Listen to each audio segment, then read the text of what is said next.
हाँ मैम, मुझे किशोर के लिए डर था और पहले से ही था। क्यों? उसके पापा कॉर्पोरेटर है। किसके पापा? सूरज के पापा। और सूरज ने किशोर को धमकी दी थी। किशोर नहीं, किशोर, किशोर छोड़ो उसे, किशोर, किशोर मत करो, छोड़ो उसे, सूरज नहीं, किशोर, किशोर, क्या कर रही हो तुम? होश में दो। श्रेया, तुम पहले मेरी गर्लफ्रेंड थी। सिर्फ दोस्त थे सूरज, पर मैं किशोर को लाइक करती हूँ और वो मुझे। तो तू पीछे रह साले। और तू जो भी है, ये दुनिया ना तेरे बाप की जागीर नहीं है। है साले, है। दुनिया मेरे बाप की जागीर है। अबे कॉर्पोरेटर है तो क्या हुआ बे? भगवान तो नहीं है? अबे तू देखेगा क्या ताकत है मेरे बाप की। तू, तेरी तो पूरी फैमिली देखेगी। अबे मझौलिया कभी और वहां के ना पूछ की रामनाथ दीक्षित की क्या ताकत है। एक मंत्र पड़ेगा ना, तुम सबकी बैंड बज जाएगी। चल फिर देखते हैं ना, मंत्री की पावर जीतती है या फिर मंत्री की पावर।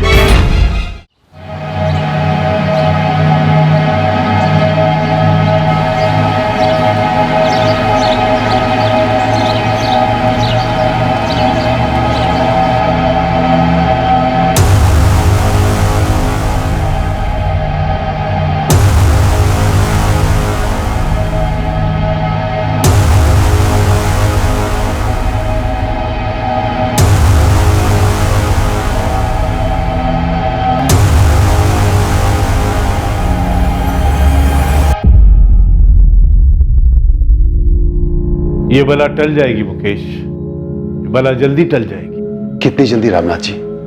बहुत जल्दी। एक अरसे से पूरा समय ही चल रहा है, ये दशा कब तक चलेगी?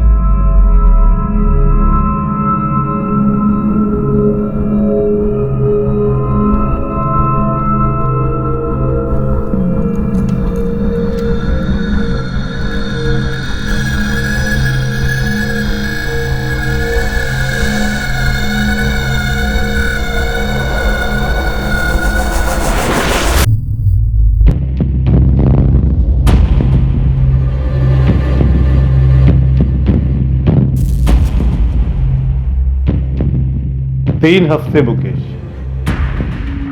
सिर्फ 3 हफ्ते। 3 हफ्तों के बाद तुम्हारी तकदीर बदल जाएगी मुकेश। उज्जवल भविष्य नजर आ रहा है मुझे। तुम्हारे आसपास जितनी भी मुश्किलें हैं सब धीरे धीरे गायब हो जाएंगी। बहुत बहुत धन्यवाद रामनाथ जी, बहुत बहुत धन्यवाद। आप जैसा कहेंगे मैं वही करने के लिए तैयार हूं। बस एक बार ये दशा टल जाए। क्या किसी इंसान के पास दूसरे इंसान का भविष्य देखने की शक्ति हो सकती है? क्या कोई किसी के आने वाले कल को अच्छे या बुरे कल में बदल सकता है? क्या जीवन के गंभीर मसलों का हल चमत्कारी ताकतों से पाया जा सकता है?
फोन भी नहीं उठा रहे रामनाथ जी। 3 दिन से ताला लगा है रामनाथ जी के घर पर। ऐसे कहीं जाती थी तो गायत्री भाभी हमेशा मुझे बताती थी, इस बार किसी को नहीं बताया। दूध वाला भी पूछ रहा था कब आ रहे हैं ये लोग। वो रामनाथ जी के चेले, वो लक्ष्मण और धीरज, वो भी आकर लौट गए। सरला, 2-3 दिन पहले रात को जो हो रहा था वो अजीब था। क्या हो रहा था? अरे वो गली में कुत्ता कितने अजीब तरह से रो रहा था, कुछ मनहूस हो रहा था। ये कैसी बातें कर रहे हो? आप भी रामनाथ जी की तरह बातें करने लगे हो। नहीं, मुझे यहाँ कुछ ठीक नहीं लग रहा है। मैं रामनाथ जी के छोटे भाई आनंद को फोन लगाता हूँ।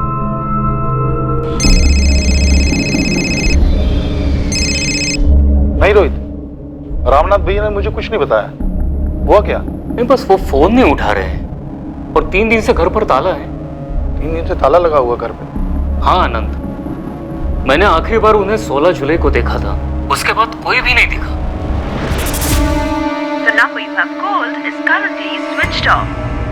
पापा, किशोर भैया और नया दीदी का भी फोन बंद आ रहा है। हाँ विशाल, ये गायत्री भाभी का फोन भी बंद आ रहा है। सब लोग गए कहाँ होंगे? ऐसे सभी लोग फोन बंद करके कहीं जाएंगे क्या? कुछ तो गड़बड़ है। आप तुरंत माजोली के लिए निकल जाइए, देख कर आइए ना कि माजरा क्या है।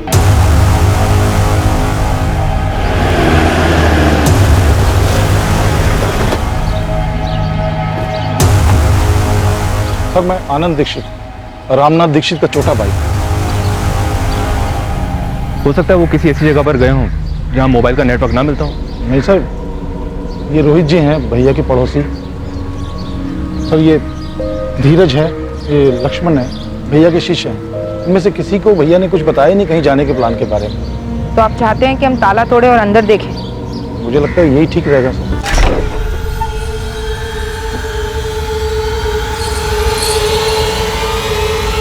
सर रुकिए, खून।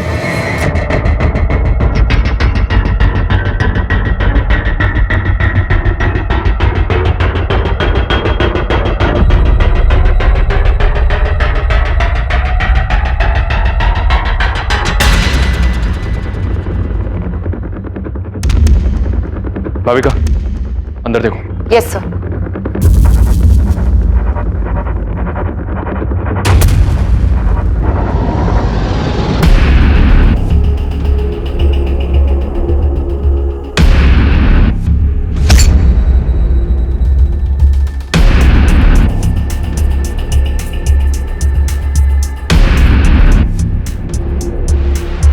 यहाँ कुछ हुआ है सर? कोई है अंदर क्या? नहीं आनंद, अंदर कोई नहीं।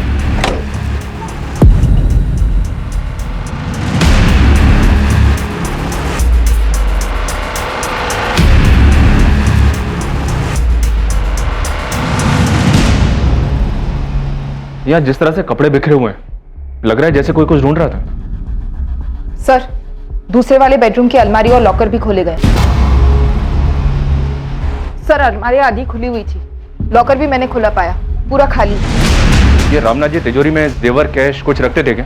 होंगे सर, और रामनाथ भैया के जितने क्लाइंट हैं, मतलब जितने लोग मिलने आते हैं, वो कैश में पेमेंट करते हैं। कभी कभार तो गोल्ड में पेमेंट होती है। गोल्ड में? जी सर, लेकिन हुआ क्या है यहाँ? मेरे भैया भाभी और उनके बच्चे कहाँ हैं?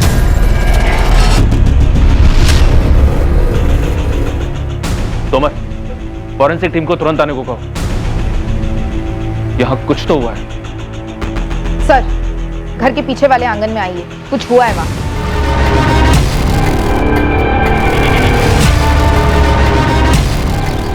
सर, यहाँ खुदाई हुई, फिर ढका गया है, फ्रेश लगता है।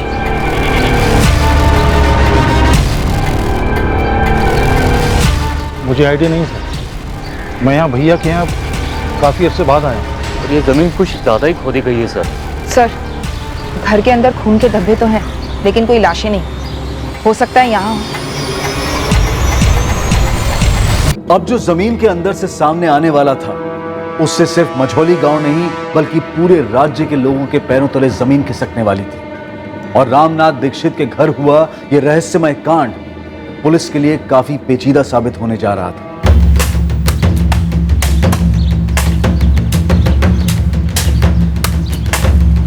आराम से खोदो, आराम से।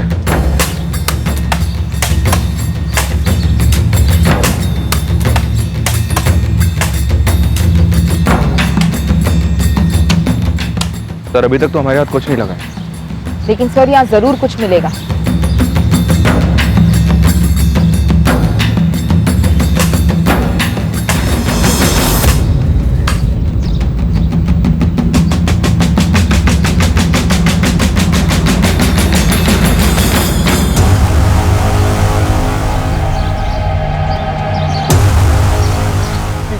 ये तो रामनाथ भैया है।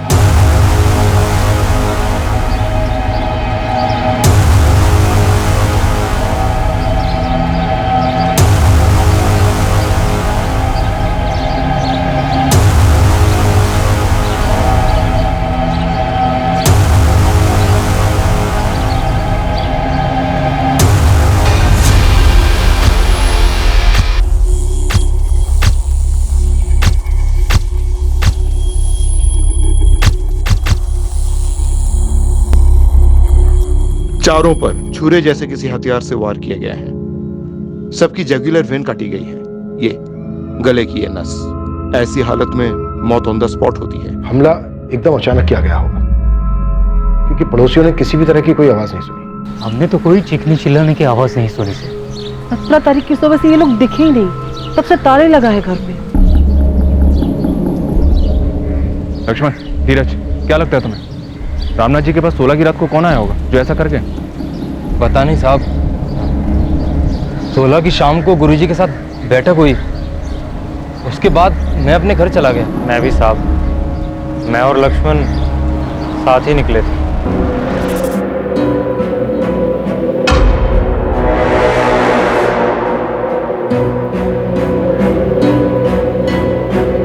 लक्ष्मण, उस रात कोई आने वाला था क्या रामनाथ जी से मिलने? गुरुजी ने तो ऐसा कुछ बताया नहीं।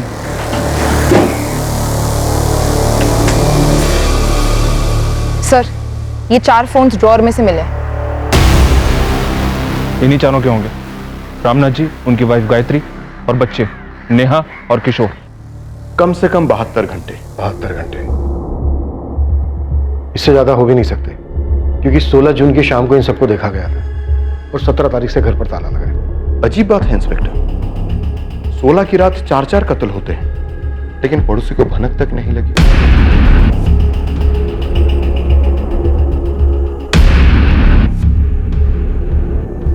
उस रात को कोई कुत्ता बड़ी डरावनी तरीके से रो रहा था, बस मुझे इतना ही याद है सर। कुत्ता रो रहा था? हाँ, मैं उठ गया था, बहुत ही मनुष्य सा लग रहा था, घबराहट से होने लगी थी सर। फिर मैं थोड़ी देर में फिर से सो गया था। आनंद जी, आपके भाई काला जादू वगैरह करते थे? नहीं, भविष्यवाणी करते थे, लोगों की मुश्किलें हल करते थे।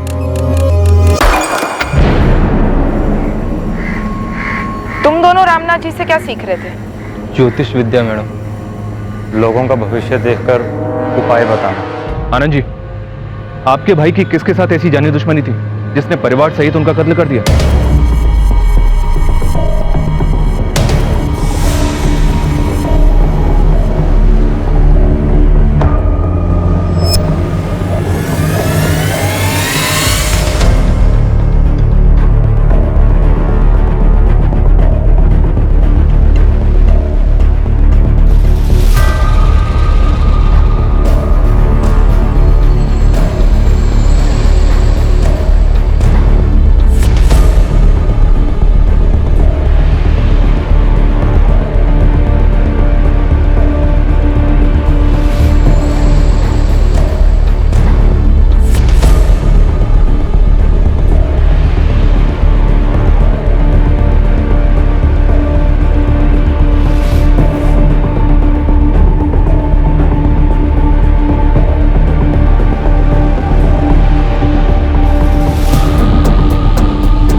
चारों फोन्स पासवर्ड प्रोटेक्टेड है। ट्रैक करने के लिए जबलपुर भेज रही हूँ। गुड।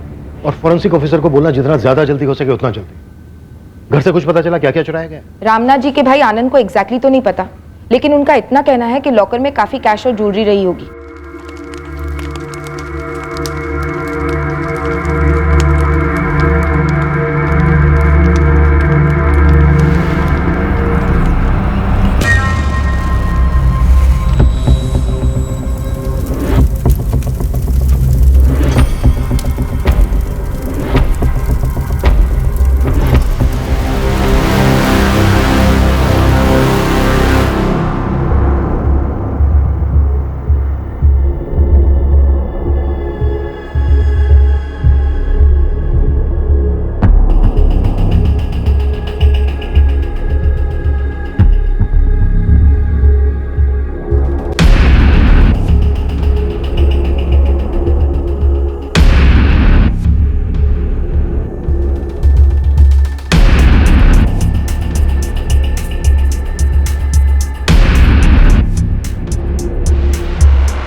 रामनाथ जी संदूक की चाबी अपनी कमर से बांध कर रखते थे, क्यों?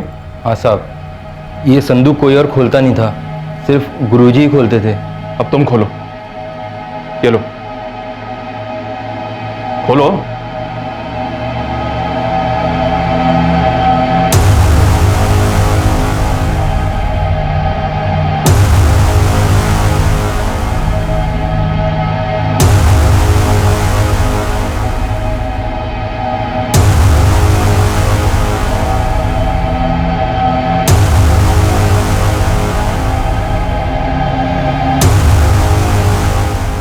जिसने भी ये मर्डर किए वो अलमारी से शायद कैश और ज्वेलरी दोनों ले गया, फिर उसने एक संदूक क्यों नहीं खोला होगा? हमें कैसे पता होगा साहब? ये संदूक के अंदर क्या चीजें हैं? साहब ये गुरुजी की चीजें हैं, हमारे लिए तो संदूक को छूना भी मना था। ये उनके तंत्र मंत्र का सामान है क्या? साहब हमें सच में नहीं पता। लक्ष्मण, धीरज, ऐसा कौन हो सकता है जो तुम्हारे गुरुजी और उनके पूरे परिवार की हत्या कर दे? साहब मुझे नहीं लगता ऐसा कोई था, और अगर कोई था तो मुझे कोई अंदाजा नहीं है। साहब मुझे भी नहीं पता, गुरुजी और उनके परिवार को कोई क्यों मारेगा? वो तो बहुत भले आदमी थे, उन्होंने तो कभी किसी का बुरा भी नहीं किया। तुम दोनों का इस घर में बराबर आना जाना था। अब तुम दोनों हमें ये बताओ, ऐसा और कौन है जो हमारी मदद कर सकता है? वो गोपाल से आपने बात की? गोपाल जोशी। गोपाल रामनाथ दीक्षित के शिष्य हो तुम? जी, काफी कुछ सिखाया है गुरुजी, उनकी दी गई विद्या से, उनकी कृपा से आज मेरे खुद का व्यवसाय जम गया। आखिरी बार कब मिले थे रामनाथ दीक्षित से? कुछ रोज पहले रास्ते पे मिले थे, हमेशा की तरह उनका मुस्कुराता हुआ चेहरा। गोपाल रामनाथ दीक्षित को गला काट के मार दिया गया, पूरे परिवार की हत्या कर दी गई है उनके।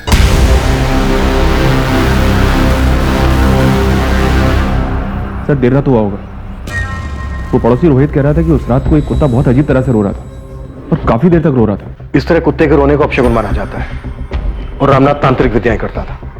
मनचंदा, ये खून के धब्बों के बीच की जो दूरी है ना, इन मर्डर्स की कहानी बयां कर रही है।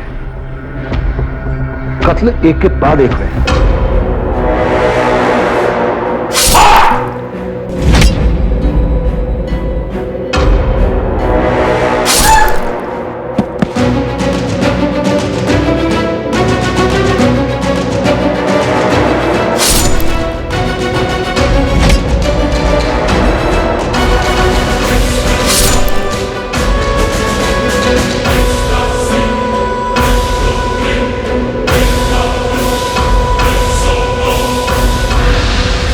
सिर्फ इतना ही नहीं, रामनाथ दीक्षित की पत्नी गायत्री और उनकी बेटी नेहा के साथ बलात्कार भी किया गया।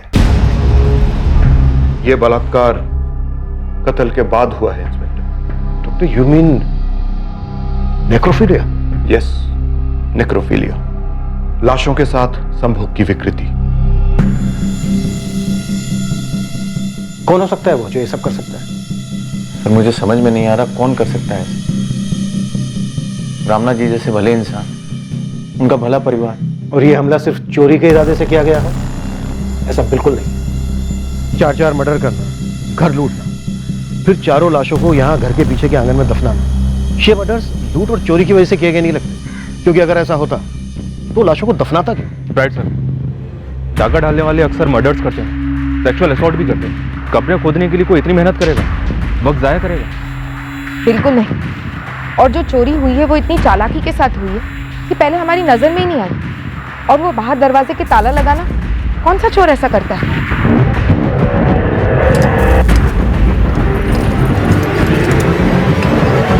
ये कोई निजी मसला है, या तो ये किसी जान पहचान वाले बहुत ही करीबी इंसान ने किया है, या फिर किसी से करवाया है बाकायदा डिटेल्ड इंस्ट्रक्शंस के साथ। कौन कहां पर होगा, क्या कैसे करना है, और क्या चीज कहां पर मिलेगी। लक्ष्मण और धीरज ने हमें बताया कि 1 साल पहले तक तुम अपने गुरु और उनके परिवार के काफी करीब थे। सर करीब था क्योंकि गुरु थे मेरे। जैसा कि मैंने आपको बताया कि आज मैं जो कुछ भी अपने पैरों पे खड़ा हूं तो सिर्फ गुरु जी की वजह से। कौन हो सकता है वो जो इतनी नफरत करता था उनसे? बोलो गोपाल।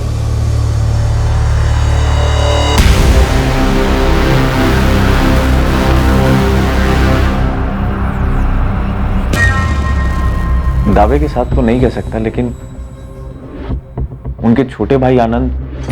क्या आनंद दीक्षित? बोलो। गुरुजी और उनके छोटे भाई आनंद के बीच में प्रॉपर्टी को लेकर कुछ विवाद चल रहा था। दामोह में उनका पुश्तैनी घर है। पापा बहुत टेंशन में लग रहे हैं आप। एक बात खाई जा रही है बेटा, गायत्री भाभी और यहाँ के साथ जो किया बहुत घिनौनी हरकत है। ऐसा कैसे कर सकते हैं?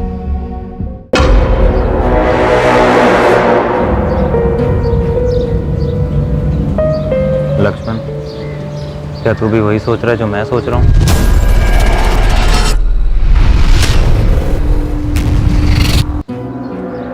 चू भी मत करना धीरज, चुपचाप बैठे रहो। क्यों? तुझे नहीं लगता हमें सब कुछ सच सच बता देना चाहिए? सच बताने जाएंगे तो हमारी जान पर आएगी। तुझे इतना तो समझ आ रहा है ना कि पुलिस को हम पे शक है। बिल्कुल समझ रहा हूँ मेरे भाई, इसीलिए बोल रहा हूँ, मुंह बंद रखना है हमें, एकदम बंद। इन 4 भयंकर हत्याओं के रहस्य की एक चाबी थी।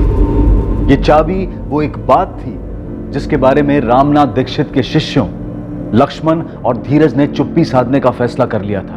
ये कोई साधारण चोरी के दौरान हुआ हत्या का मामला तो बिल्कुल ही नहीं था। अब सवाल यह था कि नौजवान कब तक खामोश रह पाते और इस केस का सच कब तक छुपा रहता।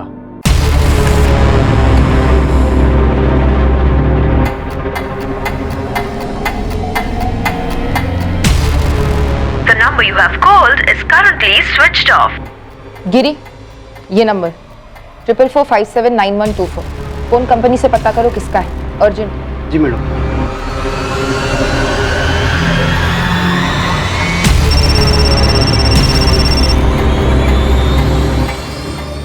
हेलो, कस्तूरी नगर पुलिस स्टेशन से एएसआई भाविका शर्मा बोल रही हूँ। आप कौन हैं? जी मैं श्रेया गोयल बोल रही हूँ। तुम्हारी और किशोर दीक्षित की काफी बात होती थी फोन पर। जी हाँ, हम दोस्त थे। तो तुम्हें तो पता ही होगा किशोर दीक्षित का मर्डर हो गया है। जी हाँ, जानती हूँ।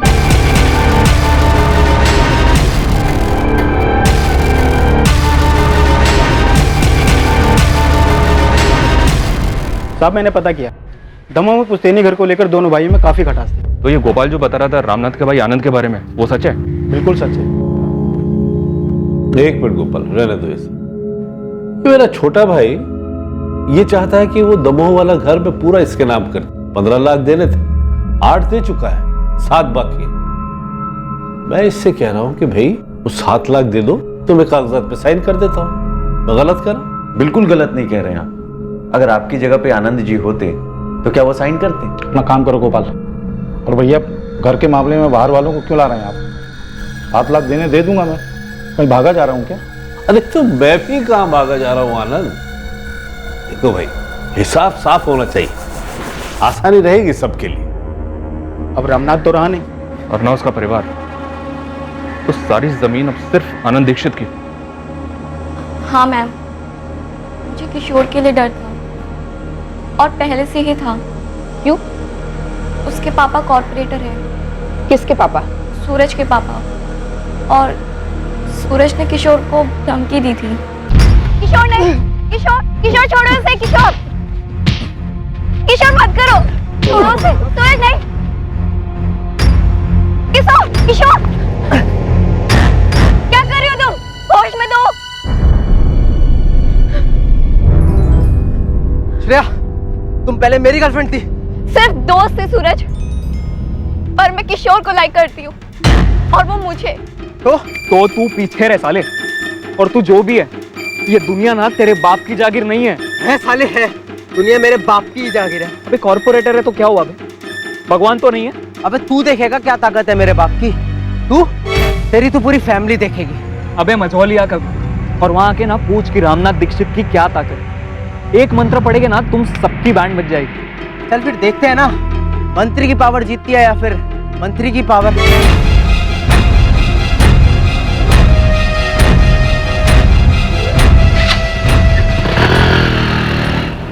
मैं किशोर के लिए डरती थी। सूरज ने किशोर को धमकाया था कि वो उसको और उसकी फैमिली को सबक सिखाएगा। जब 3 दिन तक मैं किशोर से कांटेक्ट नहीं कर पाई, उस दौरान मुझे सूरज मिला। श्रेया, बैठ ना, कॉलेज ड्रॉप कर देता हूँ तुझे। No thank you. अच्छा सुन ना, यार वो नहीं दिख रहा, क्या नाम था उसका? हाँ किशोर, कहाँ गया? सूरज, किशोर कहाँ है? मुझे क्या पता, ध्यान में लगा कर बैठा होगा ना अपने बाप जैसी पावर पाने के लिए। मैं पूछ रही हूँ किशोर कहाँ है? देख श्रेया, तेरे लिए अच्छा यही रहेगा कि तू भूल जा उसको। तू मेरी है, लौट आ मेरे पास, तुझे वापस आना ही होगा। तुम्हें लगता है सूरज का कोई हाथ है इस हत्याकांड में? वो बहुत पावरफुल लोग हैं, उनके कनेक्शंस ऊपर तक हैं।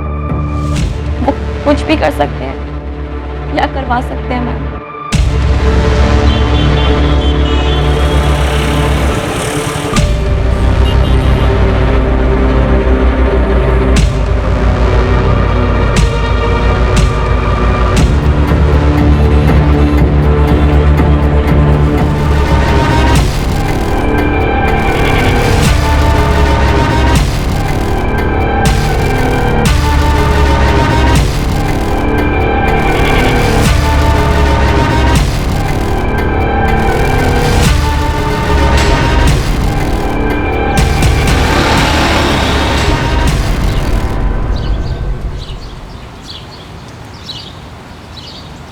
गोपाल भाई, गोपाल भाई। भैया, वो लक्ष्मण और धीरज मिलने आए हैं।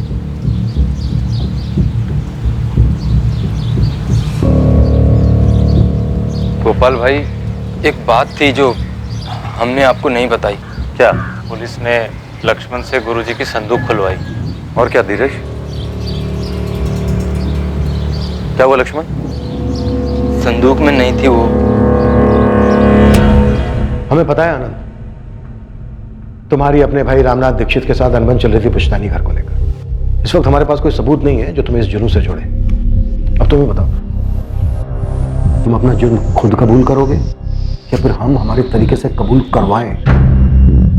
कम से कम 2 लोग थे, शायद 3, जिन्होंने रामनाथ दीक्षित और उनके परिवार की हत्या की। इस सब की लाशों को घर की बैक साइड में दफना दिया। और इतना ही नहीं, तुम्हारी भाभी और भतीजी के साथ उन्होंने रेप भी किया है।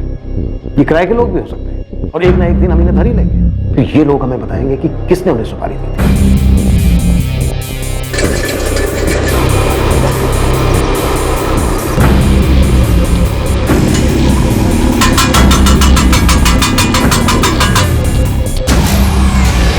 उस गोपाल ने चुगली की।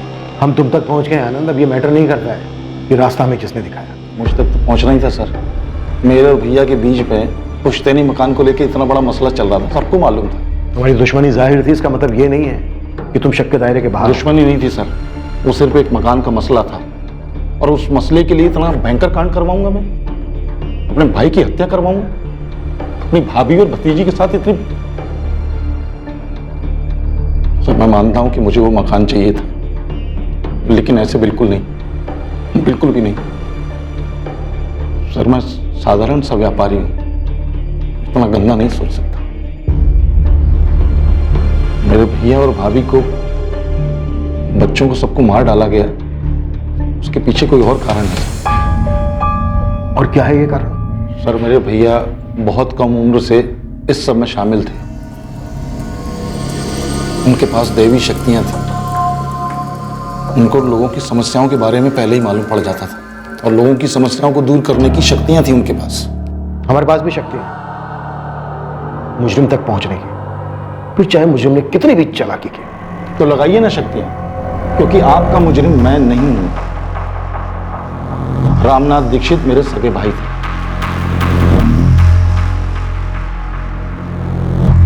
माधव रघुवंशी नाम है सर। रामनाथ की बेटी नेहा के कॉल रिकॉर्ड्स में काफी बार आया है। 16 जुलाई को उसे आखिरी कॉल इस माधव रघुवंशी के फोन से ही गया था। माधव, अब हमारे पास बस एक ही रास्ता है। मैं कब से तैयार हूँ। तुम तैयार हो? ठीक से सोच लो, सच में तैयार हो? मैं तैयार हूँ। मैं तुम्हारी होने के लिए कुछ भी कर सकती हूँ। तो आज रात कर दें? हाँ, जब बोलो तब। 16 जुलाई की रात को फैमिली को आए कॉल्स में से ये लास्ट कॉल था? जी सर। इस माधव को ले आओ। हो सकता है नेहा ने माधव को कुछ बताया हो, उस रात कुछ हुआ हो इस कांड से। जी सर, माधव को मैं अभी बुलाती हूँ। और sir, Manchanda sir corporator Dharmendra Gupta के बेटे सूरज गुप्ता को उठाने गए हैं।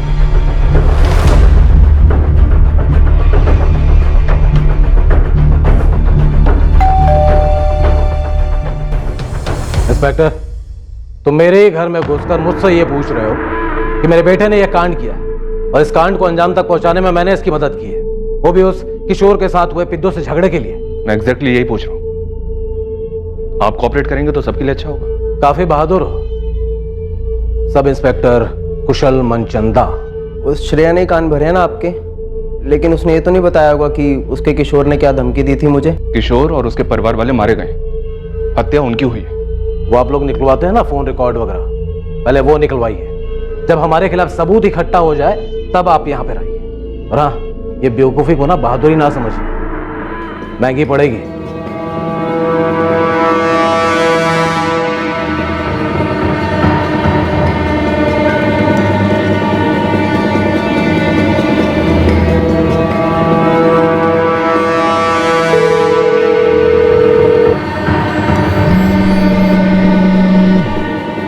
श्रेया, तुझे दिखता क्यों नहीं है? हमारी तकदीर में था मिलना, और तकदीर ही मिला रही है।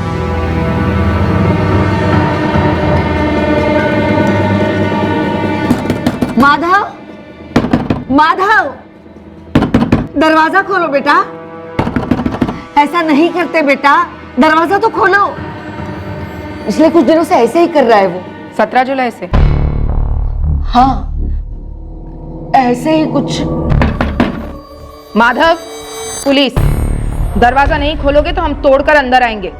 जरूरी बात करनी है तुमसे। मैंने कुछ नहीं किया, मुझसे क्या बात करनी है? कुछ नहीं किया तो सामने क्यों नहीं आ रहे हो?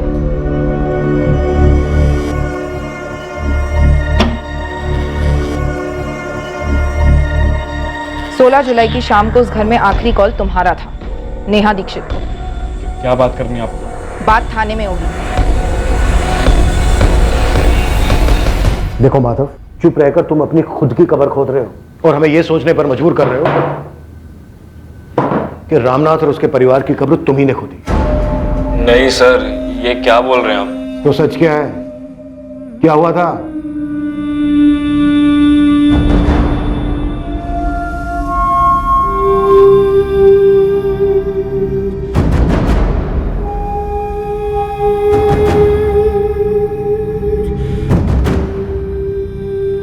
सर, नेहा और मैंने उस रात भागने का प्लान बनाया था।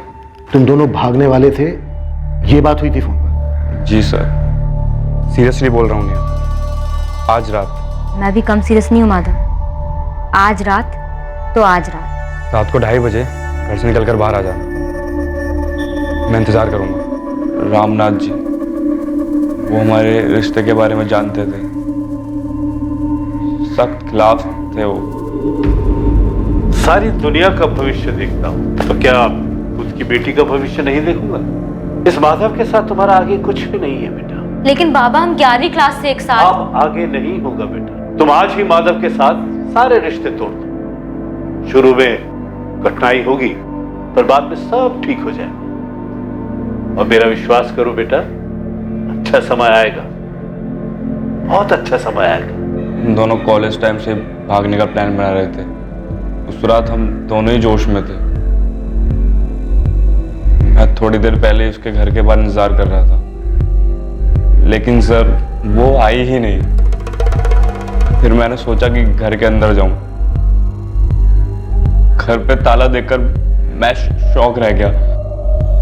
एक अजीब सा डर भी लग रहा था कि शायद उन्होंने बाहर आते हुए उसे पकड़ लिया और कहीं लेके उसे छुपा दिया है सर। नेहा का फोन ऑफ जा रहा था सर, और डर के मारे मेरी जान भी जा रही थी। और फिर मैंने सुना कि क्या हुआ था वहां। मैंने नेहा को खो दिया सर। मैं प्यार करता था उससे, शादी करने वाले थे हम।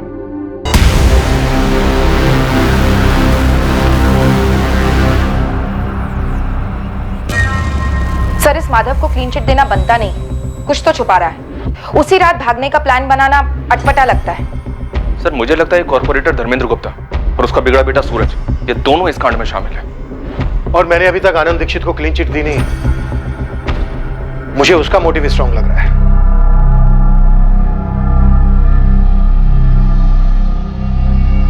पूछना तो नहीं चाहिए, फिर भी पूछ रही हूँ, क्या यह घर अब पूरा आपके नाम पे हो जाएगा ना? पूछना नहीं चाहिए था और सोचना भी नहीं चाहिए था। सोच लिया और पूछ लिया तो एक बात ध्यान से सुनो, यहाँ मोहल्ले की औरतों के साथ गपशप में इस बात का जिक्र गलती से भी नहीं आना चाहिए। दुनिया भर के लोगों को आने वाले खतरे की चेतावनी देते रहे भैया, और अपने ऊपर टूटने वाले खतरे को भांप नहीं पाए। क्या पुलिस को संदूक में से यंत्र मिला?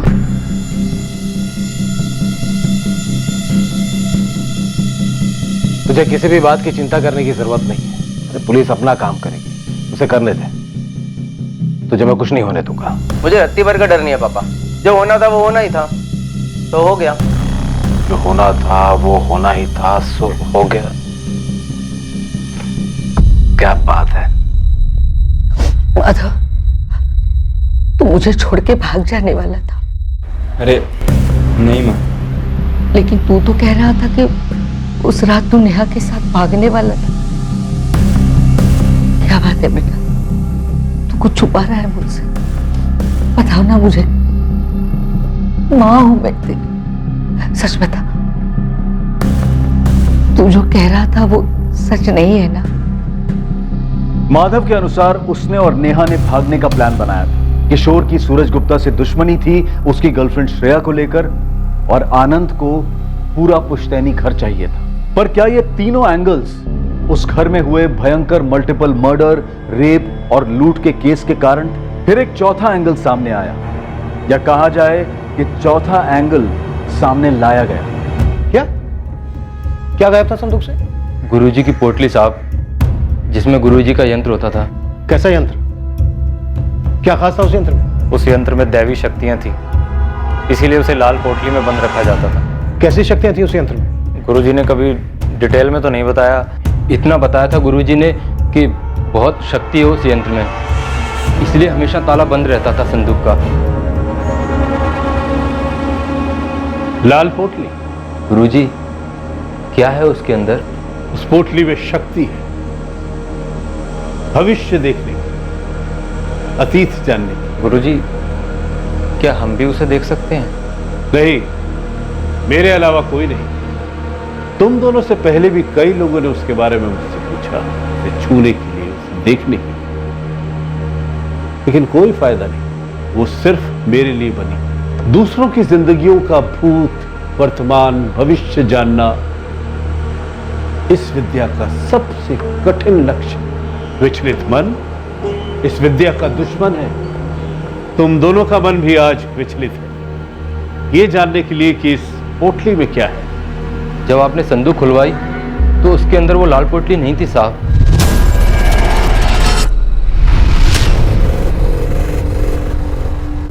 और ये बात तुम लोग अब हमें बता रहे हो? साहब हम डर गए थे, हमें लगा कोई है जो इस यंत्र की ताकत को जानता है, उसी ने उसे चुराया है, और अब गुरुजी की शक्तियां उसके अंदर भी आ गई हैं, और हमने मुंह खोला तो वो हमें कुछ कर सकता है।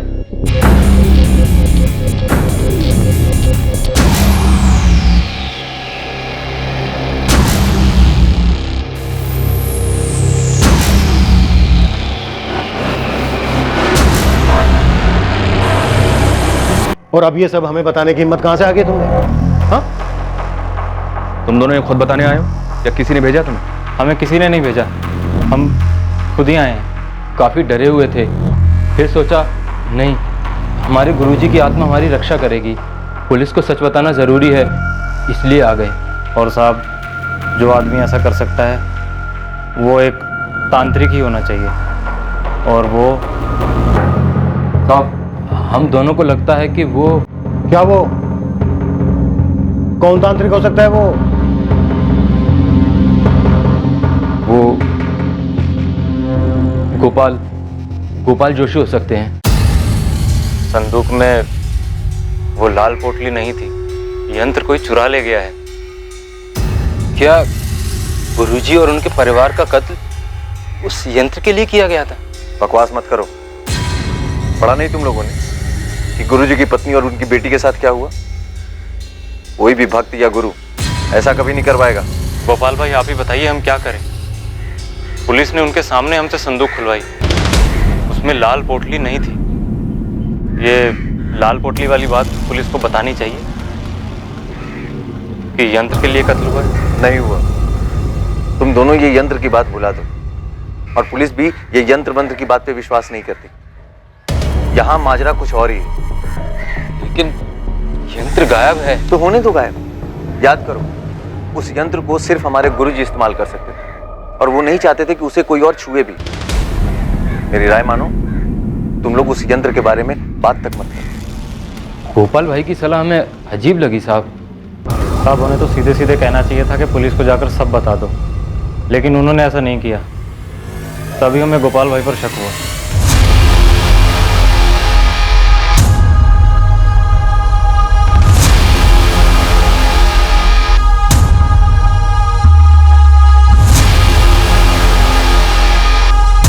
यंत्र?